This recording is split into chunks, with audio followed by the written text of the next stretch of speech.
Hey, this is Stephanie from Live Your Language, where I talk all about raising my child bilingually in my non-native language. I am a PhD student in second language acquisition and a mother to a wonderful son who I'm raising up in French. So today, as you can see, we are in the playroom because I'm going to be talking all about my library and the books that I have in the foreign language that I'm teaching my son. By no means is this library complete. I think I just counted, because I just gathered all my books up.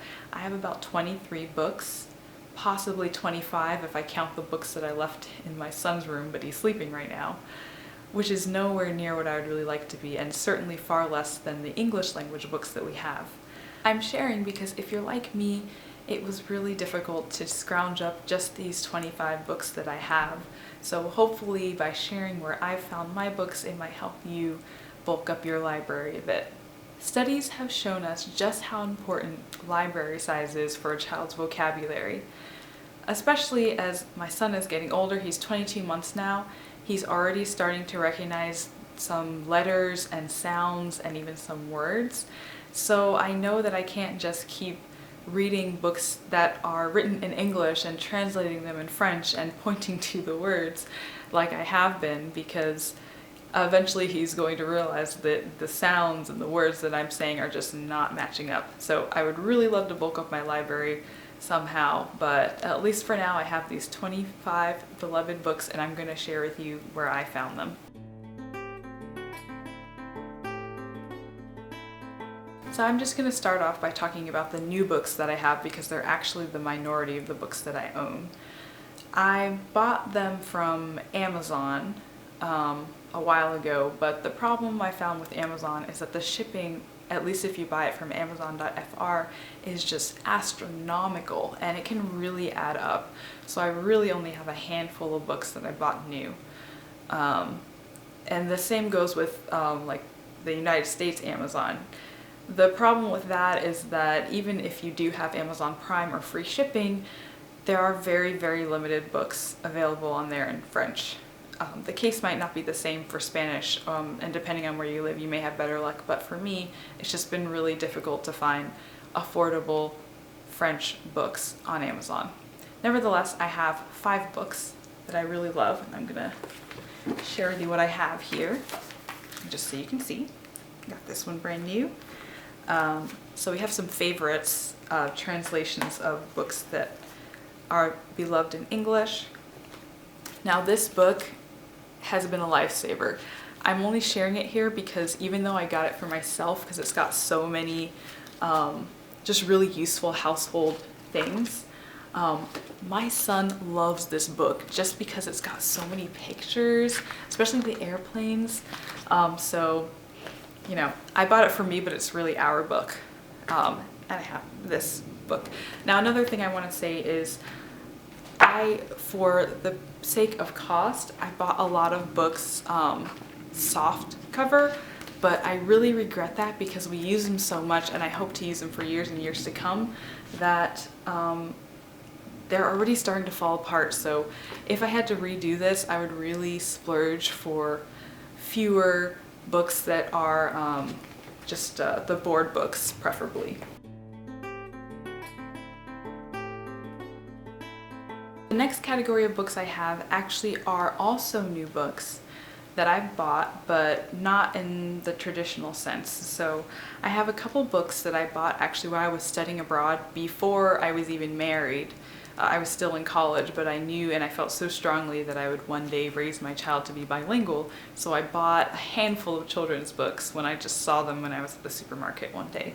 So I do have, I think, 3 books, 3 of these books that I got when I was studying abroad, and I'm just so glad that I hadn't lost them because they are favorites. And the next 3 are books that I bought while we were traveling, which I will say so far is possibly the best bet. If I could even find like a used bookstore somewhere where we went, that would be great. But when we went to Quebec last year, I basically like raided the Walmart for as many books as I could find in the little bit of time that we had while we were there. So I picked these up, and they are well read and loved and broken and fixed. And I think I have 2 others that I have upstairs, but they're for older children. So I definitely say that, you know, we can't really go anywhere right now with the pandemic and travel restrictions, but once everything gets back to normal, I am saving up a bunch of money, like all of his birthday money that I get. I'm kind of putting it into a fund, and next time we go, I'm gonna bring like a huge suitcase and pack it up with as many books that I can find there. Now I'm gonna start talking about the books that I found used. So 2 fabulous sites are AbeBooks and ThriftBooks, and it's incredible the price of books that I found there. I think I got these 3 books about trucks from those, I think it was ThriftBooks, and they were actually just $4 each and free shipping.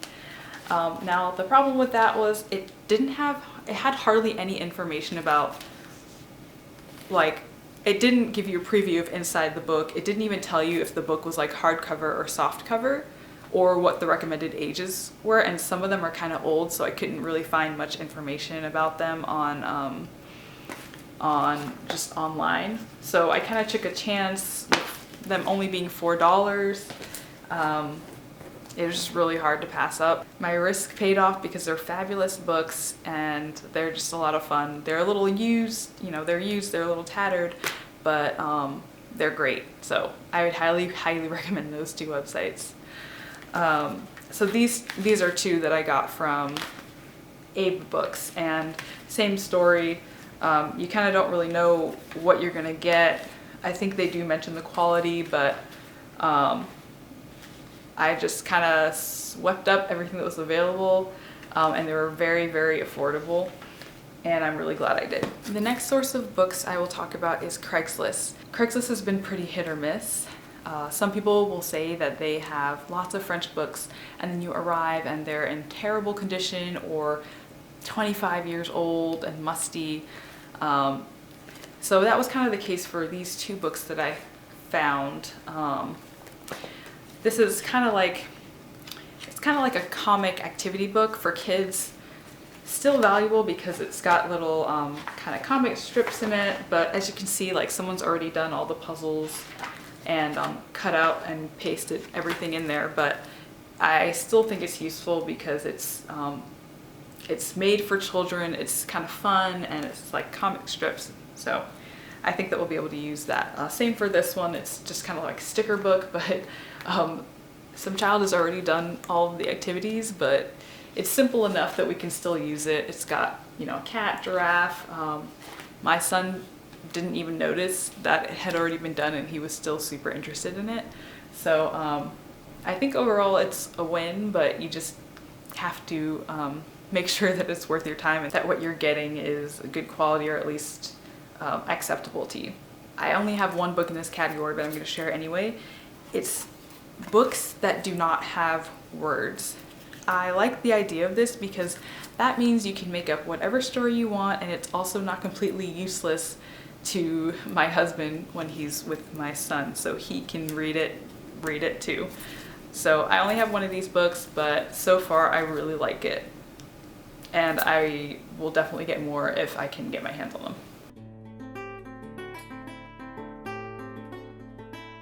The next source that I'm going to talk about for my books is relatives. So when I told my family that I was planning to raise my son bilingually, I'm just really fortunate that I have some family that actually live in France. So when they came over, they brought a handful of books in French, which I am so thankful for. Like these. This one's really nice because it's actually got you know, it's got sound to it, so you like press the button and it plays little like nursery rhymes, which is really nice. But also my sister somehow found this really fabulous bilingual coloring book, which I am really excited about. I'm kind of afraid to let him use it, honestly, because it's so nice, but it's just got a lot of really great vocabulary in it. And it's just really fun, so that was really awesome. this is something else my relatives found, which I'm really thankful for. Anything that you can find in the non-native language that you can also find and is relatable in the native language is fabulous, because that'll just be another reference point for them as they're growing older. The next source of books I'm going to talk about isn't really about books that I own, but I'm going to be talking about the library. I'm really fortunate that my library just happens to have a pretty decent amount of French books, and luckily they even have like Dr. Seuss books, translations of books that I grew up with, which is super fun, as well as like French TV character books, which is kind of cool. So we've been checking out a couple books every week from there, and it's been highly successful, and I've been really fortunate. Not sure what's going to happen when we eventually reach the end of their book stash, but we're really thankful and have been pleasantly surprised. So you should check out your local library. They might have a world languages section and a world language section specifically for kids, because I didn't think about that originally, and I was actually really pleasantly surprised to see the selection that they had there.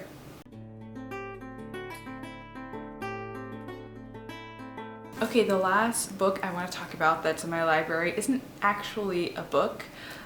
It's something that I made just to kind of supplement vocabulary, especially, I mean, actually now we use it all the time. It's a toddler notebook that I made, actually some fabulous person on this Facebook group that I think I mentioned in my last video for French and English parents raising their children bilingually as their non-native language. She posted this in English, but I just took it and it was just a Word document, and I made it all in French, as you can see, the shapes. So it's not something like, it's really fancy.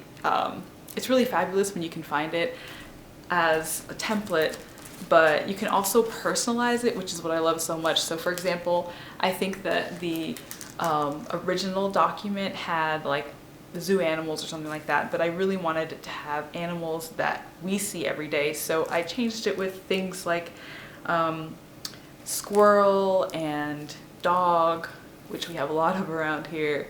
We have a lot of deer and rabbits. So it's not exactly a book like I said, but it's something that I use to supplement vocabulary, and it's been very useful and super valuable. So I would highly recommend it. Unfortunately, I don't remember who put it up, and I've gone back and I can't find it. But if I ever do, I will definitely post that down in the links below. Alright guys, that is my library that I use with my son, who I'm raising in my non-native language to be bilingual. If you found that useful, please don't forget to subscribe. And also, what sorts of strategies have you used to bulk up your library? Please let me know in the comments below. I hope that you found some of these tips useful and that you'll be able to bulk up your library too. So I'll see you guys in the next video. Bye!